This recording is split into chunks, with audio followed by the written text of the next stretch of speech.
సఫలతయే సఫలత నా జీవితంలో, సఫలతయే సఫలత నా జీవితంలో, సఫలతయే సఫలత నా జీవితంలో, సుఖశాంతి సమృద్ధి నా మనసులో, సుఖశాంతి సమృద్ధి నా మనసులో ఫరిస్తాను, ఫరిస్తాను పవిత్రత నా స్వధర్మం, ఫరిస్తాను పవిత్రత నా స్వధర్మం.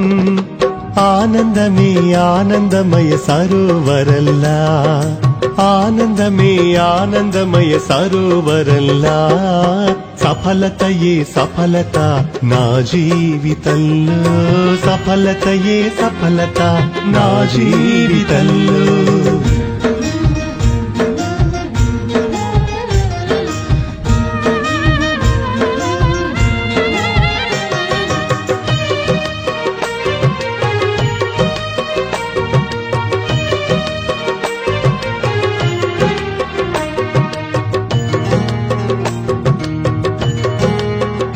సంతృప్తితో సంతుష్టము అదృష్టము, నా భాగ్యరేఖ మెరిసే సంపన్నముగా, ఐశ్వర్యముతో ఎంతో శాంతి సంతోషము, గుణ సంపద సిద్ధి సిద్ధాంతమే నా శ్వాసలో, ఫరిస్తాను పవిత్రత నా స్వధర్మం. ఆనందమే ఆనందమయ సరోవరల్లా, ఆనందమే ఆనందమయ సరోవరల్లా, సఫలతయే సఫలత నా జీవితంలో, సఫలతయే సఫలత నా జీవితంలో.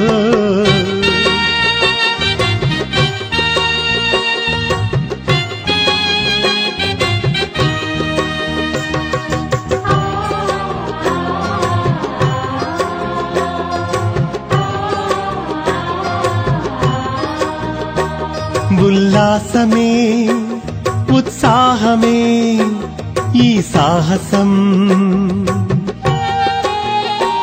ప్రియ బాబాకు నేను సంతానము, నాపై నమ్మకం అనునిత్యం శివ బాబా నాతోనే ఉన్నారులే, పూల బాట గమ్యం అతి సమీపం నా కన్నుల్లో, ఫరిస్తాను పవిత్రత నా స్వధర్మం. ఆనందమే ఆనందమయ సరోవరల్లా, ఆనందమే ఆనందమయ సరోవరల్లా, సఫలతయే సఫలత నా జీవితంలో, సఫలతయే సఫలత నా జీవితంలో.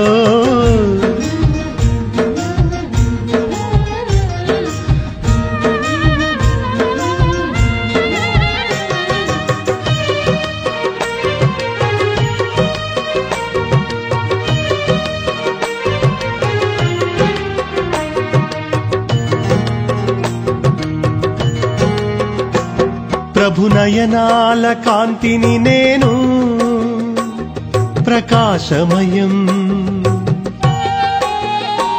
నా శక్తులు అనంతము, నేను ప్రేమమయం పులకితమై నా మనస్సు పావనం, నే జ్ఞానమయం కళ్యాణకారి భావన నా ప్రతి మాటలో, ఫరిస్తాను పవిత్రత నా స్వధర్మం. ఆనందమే ఆనందమయ సరోవరల్లా, ఆనందమే ఆనందమయ సరోవరల్లా, సఫలతయే సఫలత నా జీవితంలో, సఫలతయే సఫలత నా జీవితంలో, సుఖశాంతి సమృద్ధి నా మనసులో, సుఖశాంతి సమృద్ధి నా మనసులో, ఫరిస్తాను ఫరిస్తాను పవిత్రత నా స్వధర్మం. స్మరిస్తాను పవిత్రత నా స్వధర్మం. ఆనందమే ఆనందమయ సరోవరల్లా, ఆనందమే ఆనందమయ సరోవరల్లా. సఫలతయే సఫలత నా జీవితంలో, సఫలతయే సఫలత నా జీవితంలో, సఫలతయే సఫలత నా జీవితంలో, సఫలతయే సఫలత నా జీవితంలో.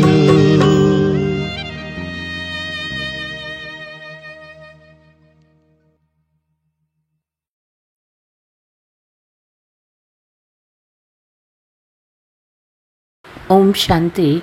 మురళీ డేట్ 3/5/2025. మధురమైన పిల్లలారా, రాజతిలకం దిద్దుకునేందుకు స్వయాన్ని యోగ్యులుగా చేసుకోండి.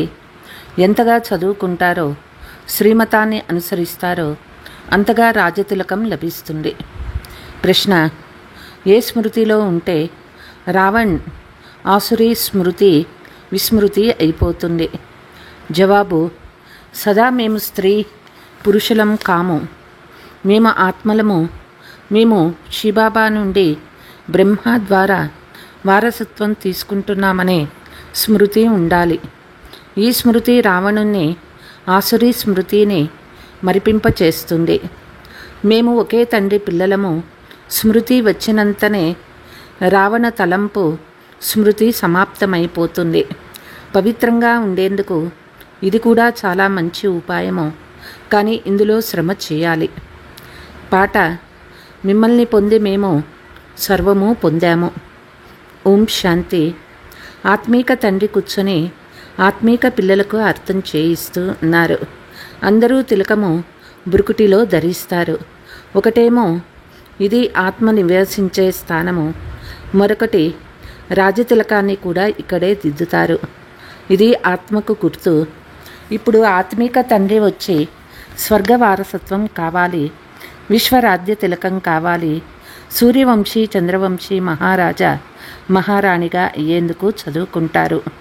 ఈ చదువును చదువుకోవటం అంటే స్వయం మీకు మీరే రాజతిలకాన్ని ఇచ్చుకోవటం లేక దిద్దుకోవటం. మీరు ఇక్కడికి వచ్చిందే చదువుకునేందుకు. ఇక్కడ నివసించే ఆత్మ బాబాతో, బాబా మేము మీ నుండి విశ్వరాజ్యాన్ని తప్పకుండా ప్రాప్తి చేసుకుంటామని చెప్తుంది. ప్రతి ఒక్కరూ స్వయం కొరకు పురుషార్థం చేయాలి. బాబా మేము ఇటువంటి సుపుత్రునిగా అయ్యి చూపిస్తామని చెప్తారు. మేము ఎలా ప్రవర్తిస్తామో, బాబా మేము మీ పేరును తప్పకుండా ప్రసిద్ధి చేస్తాము.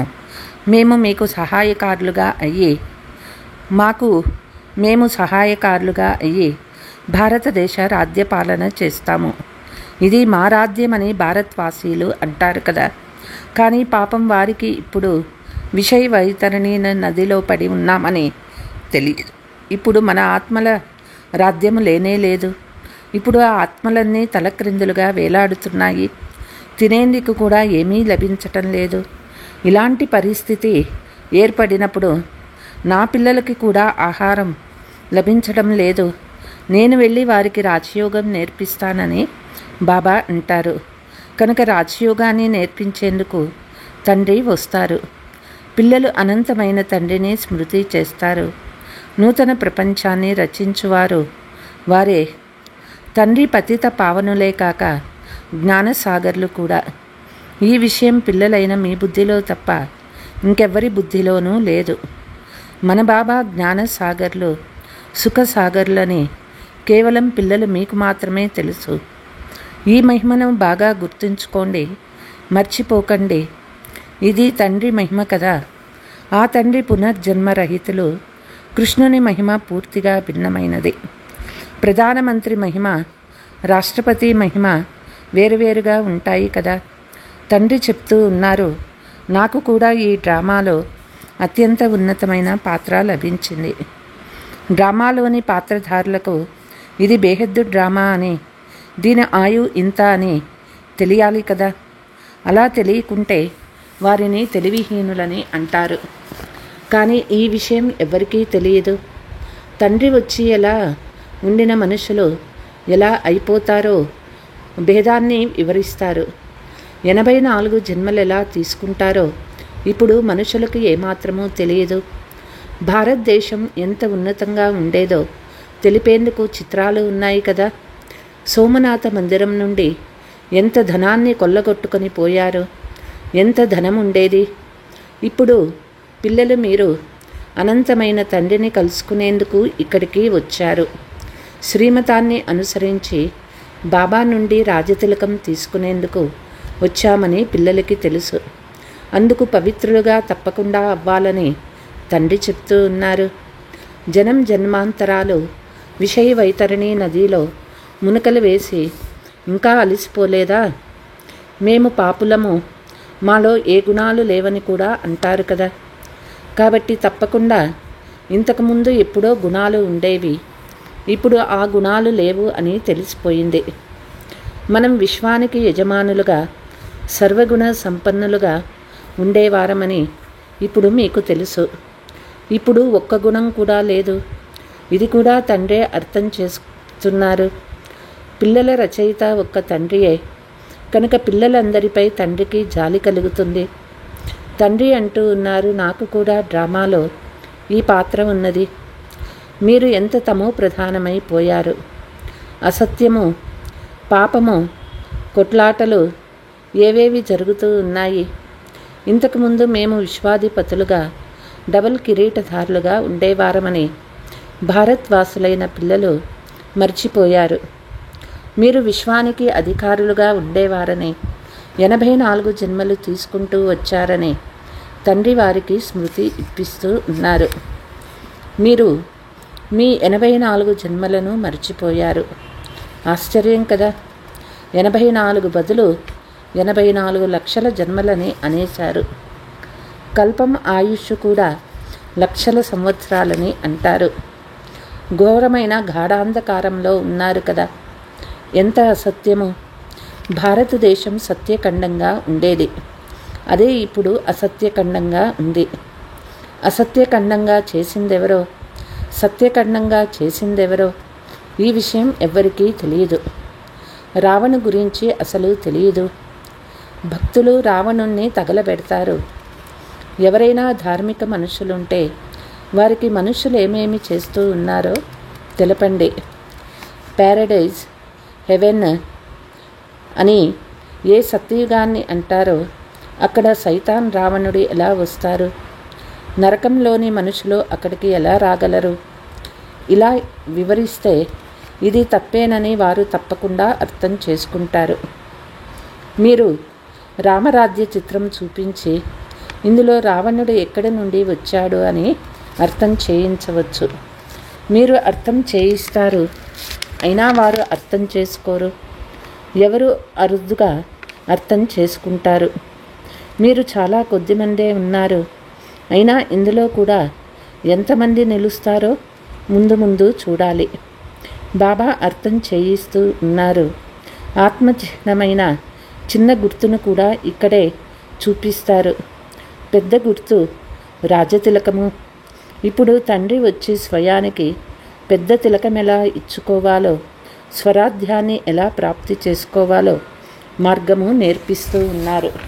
ఆ మార్గమే రాజయోగమని పేరు పెట్టారు. నేర్పించేవారు మన తండ్రి. శ్రీకృష్ణుడు తండ్రి కాలేదు, కృష్ణుడు బాలుడే. తర్వాత రాధతో స్వయంవరం జరిగిన తర్వాత వారికి ఒక పుత్రుడు కలుగుతాడు. పోతే కృష్ణునికి ఇంతమంది రాణులు మొదలైన వారిని చూపించటం అసత్యం కదా. కానీ ఇది కూడా డ్రామాలో రచించబడి ఉంది. ఇటువంటి విషయాలు ఇంకా వింటారు. ఆత్మలమైన మనము పైనుండి వచ్చి ఎలా పాత్ర చేస్తామో పిల్లలు మీ బుద్ధిలో ఉంది. ఆత్మ ఒక శరీరం వదిలి మరో శరీరాన్ని తీసుకుంటుంది. ఇది చాలా సహజమైన విషయం కదా. పుత్రుడు జన్మిస్తే ఇలా మాట్లాడమని నేర్పిస్తారు. నేర్పిస్తే నేర్చుకుంటారు. బాబా మీకు ఏం నేర్పిస్తారు? కేవలం తండ్రిని మరియు వారసత్వాన్ని స్మృతి చేయమంటారు. నీవే మాతా పిత అని మీరు గానం కూడా చేస్తారు. అపారమైన సుఖం లభించినప్పుడు ఆత్మ పాడుతుంది కదా. శివబాబా మనల్ని చదివిస్తున్నారని పిల్లలు మీకు తెలుసు. మీరు శివబాబా వద్దకు వచ్చారు. భగీరథుడు అంటే మానవ రథం కదా. ఇతనిలో పరమాత్మ విరాజమానమవుతారు. కానీ ఆ రథం పేరేమి? ఆ రథం పేరే బ్రహ్మ అని ఇప్పుడు మీకు తెలుసు. ఎందుకంటే బ్రహ్మ ద్వారా బ్రాహ్మణులను రచిస్తారు కదా. మొదట పిలక అయిన బ్రాహ్మణులు ఉండాలి, తర్వాత దేవతలు, మొదట బ్రాహ్మణులు ఉండాలి. అందుకే విరాట రూపాన్ని కూడా చూపించారు. బ్రాహ్మణులైన మీరే మళ్ళీ దేవతలుగా అవుతారు. తండ్రి చాలా వివరంగా చెప్తారు, అయినా మర్చిపోతారు. పిల్లలు మేము స్త్రీ పురుషులం కామని, ఆత్మలమని సదా గుర్తుంచుకోండి. మనము శివబాబా నుండి, బ్రహ్మబాబా నుండి ద్వారా వారసత్వం తీసుకుంటున్నామని గుర్తుంచుకోండి. అప్పుడు రావణుని ఆసురీ స్మృతి విస్మృతి అయిపోతుంది. ఇది పవిత్రంగా ఉండేందుకు చాలా మంచి యుక్తి. బాబా వద్దకు చాలా జంటలు వస్తారు. వారిరువురు బాబా అనే అంటారు. మనము ఒక్క తండ్రి పిల్లలమని స్మృతి కలిగిన తర్వాత రావణుని ఆసురీ స్మృతి విస్మృతి అయిపోవాలి. అలా మర్చిపోయేందుకు కష్టపడాలి. శ్రమ పడకుండా ఏ పని జరగదు. మనము బాబా వారిగా అయ్యాము, వారినే స్మృతి చేస్తాము. నన్ను స్మృతి చేస్తే వికర్మలు వినాశమవుతాయని తండ్రి కూడా చెప్తూ ఉన్నారు. 84 జన్మల కథ కూడా చాలా సులభము. పోతే తండ్రిని స్మృతి చేయడంలోనే శ్రమ ఉంది. తండ్రి చెప్తూ ఉన్నారు, పురుషార్థం చేసి కనీసం 8 గంటలైనా స్మృతి చెయ్యండి. 1 గడియ, అర్ధ గడియ స్మృతి చెయ్యండి. క్లాసుకు వస్తే తండ్రి చదివిస్తున్నారనే స్మృతి వస్తుంది. ఇప్పుడు మీరు తండ్రి సన్ముఖంలో ఉన్నారు కదా. తండ్రి పిల్లలు అంటూ అర్థం చేయిస్తారు. పిల్లలైన మీరు అంటారు, చెడు వినకు అని తండ్రి చెప్తూ ఉన్నారు. ఇది కూడా ఇప్పటి విషయమే. ఇప్పుడు మనం జ్ఞానసాగర్లైన తండ్రి వద్దకు సన్ముఖంలో వచ్చామని పిల్లలు మీకు తెలుసు. జ్ఞానసాగరుడైన తండ్రి మీకు ఈ మొత్తం సృష్టి జ్ఞానమంతా వినిపిస్తూ ఉన్నారు. ఈ జ్ఞానాన్ని తీసుకోవడం తీసుకోకపోవడం వారి ఇష్టము. తండ్రి వచ్చి ఇప్పుడు మనకి జ్ఞానం ఇస్తారు. మనం ఇప్పుడు రాజయోగం నేర్చుకుంటాము. తర్వాత భక్తికి సంబంధించిన శాస్త్రాలు మొదలైన భక్తి అంశాలు కూడా ఉండవు. భక్తి మార్గంలో జ్ఞానము అంశమాత్రం కూడా లేదు. అయితే జ్ఞాన మార్గంలో భక్తి అంశమాత్రం కూడా ఉండదు. జ్ఞానసాగర్లైన తండ్రి వచ్చినప్పుడు జ్ఞానం వినిపిస్తారు. వారి జ్ఞానం సద్గతి ఇచ్చేది. సద్గతి దాత ఒక్కరే. వారినే భగవంతుడని అంటారు. అందరూ ఒక్క పతిత పావనున్నే పిలుస్తారు. ఇతరులను పతిత పావనులని ఎలా అనరు? ఇప్పుడు తండ్రి ద్వారా పిల్లలు మీరు సత్యమైన విషయాలు వింటూ ఉన్నారు. తండ్రి వినిపిస్తూ ఉన్నారు. పిల్లలు, నేను మిమ్మల్ని ఎంత ధనవంతులుగా చేసి వెళ్ళాను. ఇది 5000 సంవత్సరాల నాటి మాట. మీరు డబల్ కిరీటదారులుగా ఉండేవారు. పవిత్రతా కిరీటం కూడా ఉండేది. రావణ రాజ్యం వచ్చినప్పుడు మీరు పూజారులుగా అయిపోతారు. ఇప్పుడు చదివించేందుకు తండ్రి వచ్చారు కాబట్టి వారి శ్రీమతాన్ని అనుసరించాలి. ఇతరులకు కూడా అర్థం చేయించాలి. తండ్రి చెప్తూ ఉన్నారు, నేను ఈ శరీరాన్ని అప్పుగా తీసుకోవలసి వస్తుంది. మహిమ అంతా వారొక్కరిదే.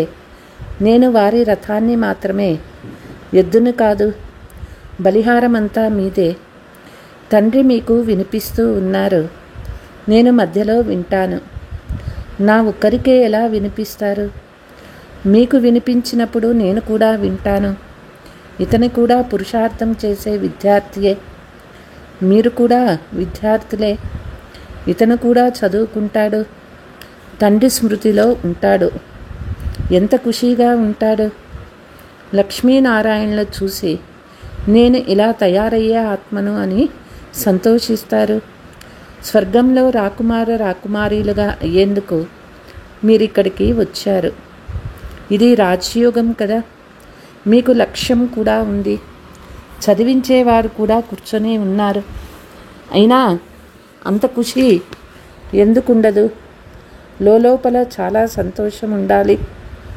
బాబా నుండి మనము కల్పకల్పము వారసత్వం తీసుకుంటాము. ఇక్కడకు జ్ఞానసాగర్ని వద్దకు వచ్చాము. ఇందులో నీటి సాగరం మాటే లేదు. ఇక్కడ తండ్రి సన్ముఖంలో వినిపిస్తూ ఉన్నారు. మీరు కూడా ఈ దేవతలుగా అయ్యేందుకే చదువుకుంటూ ఉన్నారు. ఇప్పుడు మేము ఇంటికి వెళ్తున్నామని పిల్లలు మీకు చాలా సంతోషం ఉండాలి. ఇప్పుడు ఎవరు ఎంత చదువుకుంటారో అంత ఉన్నతమైన పదవిని పొందుతారు. ప్రతి ఒక్కరూ తమ తమ పురుషార్థం చేయాలి. బాధపడకూడదు, నిరుత్సాహపడరాదు. ఇది చాలా పెద్ద లాటరీ. తెలిసి కూడా ఆశ్చర్యంగా పారిపోయి చదువుని వదిలేస్తారు. మాయ చాలా ప్రబలమైనది. अच्छा मीठे मीठे सिकीलते बच्चों प्रति मात पिता बाप दादा का याद प्यार और गुड मॉर्निंग। रूहानी बाप की रूहानी बच्चों को नमस्ते। हम रूहानी बच्चों की रूहानी मात पिता बाप दादा को याद प्यार गुड मॉर्निंग नमस्ते नमस्ते। ధారణ రాధ్య తిలకం ధరించేందుకు స్వయాన్ని అర్హులుగా చేసుకోవాలి. సుపుత్రులుగా అయ్యి రుజువు ఇవ్వాలి. ప్రవర్తన చాలా రాయల్గా ఉండాలి. తండ్రికి పూర్తి సహాయకారులుగా అవ్వాలి. మనం విద్యార్థులము. మనల్ని భగవంతుడే చదివిస్తూ ఉన్నారు. ఈ ఖుషీతో చదువుకోవాలి. ఎప్పుడూ పురుషార్థంలో బాధపడరాదు, నిరుత్సాహపడరాదు. వరదానము: మీ అధికారం యొక్క శక్తి ద్వారా త్రిమూర్తి రచనలకు సహయోగులుగా అయ్యే మాస్టర్ రచయిత భవ. త్రిమూర్తి శక్తులు మాస్టర్ రచయితలైన మీ రచన. వీటిని మీ అధికారపు శక్తి ద్వారా సహయోగులుగా చేసుకోండి. ఎలాగైతే రాజు స్వయం కార్యం చేయకుండా ఇతరులతో చేయిస్తాడో, పనిచేసే కర్మచారులు వేరుగా ఉంటారో, అలా ఆత్మ కూడా చేయించే రాజు, చేసేవారు విశేషంగా ఈ మూడు శక్తులు. కనుక మాస్టర్ రచయితను అనే వరదానాన్ని స్మృతిలో ఉంచుకొని త్రిమూర్తి శక్తులను మరియు సాకార కర్మేంద్రియాలను సరి అయిన మార్గంలో నడిపించండి. స్లోగన్: అవ్యక్త పాలన అనే వరదానం యొక్క అధికారాన్ని తీసుకునేందుకు స్పష్టవాదిగా అవ్వండి. అచ్చా, ఓం శాంతి.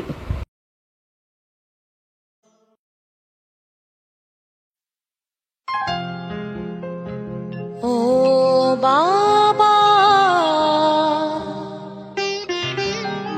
ओ शिव बाबा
ఆలోచనలే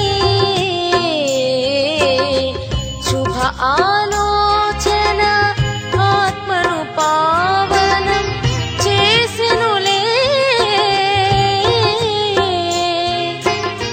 క్షణ క్షణము బాబా మహిమతో కాలమే సదా సఫలం. ఓ బాబా నీ స్మృతిలోనే సఫలమాయే జీవితం.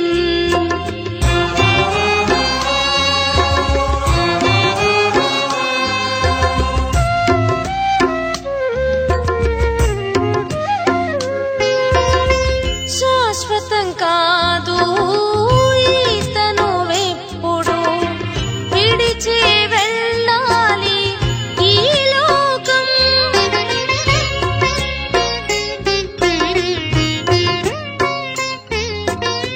శాశ్వతం కాదు ఈతను వెప్పుడు విడిచి వెళ్ళాలి ఈ లోకం. వస్తు వైభవ ధన సంపదలు వెంటరావని తెలియునా. శాశ్వతమైనది శాశ్వతమైనది ఆత్మయేనని మరువకు ఈ నిజము. క్షణ క్షణము బాబా మహిమతో కాలమే సదా సఫలం. ఓ బాబా నీ స్మృతిలోనే సఫలమాయే జీవితం.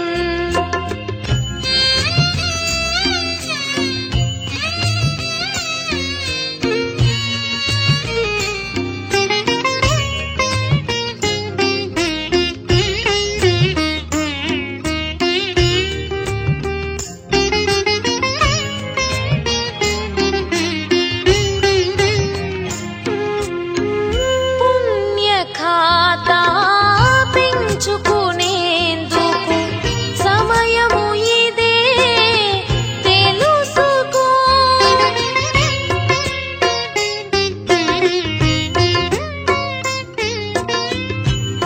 పుణ్యఖాతా పెంచుకునేందుకు సమయము ఇదే తెలుసుకో. బాబా ప్రేమలో మనసును ఉంచి సుఖము శాంతి పొందుమా. ఏమవుతుందో ఏమవుతుందో ఏమో అంటూ ఆలోచించకు మనసులో. క్షణ క్షణము బాబా మహిమతో కాలమే సదా సఫలం.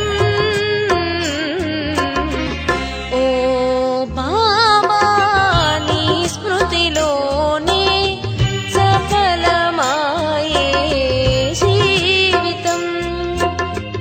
ఓ శివ బాబా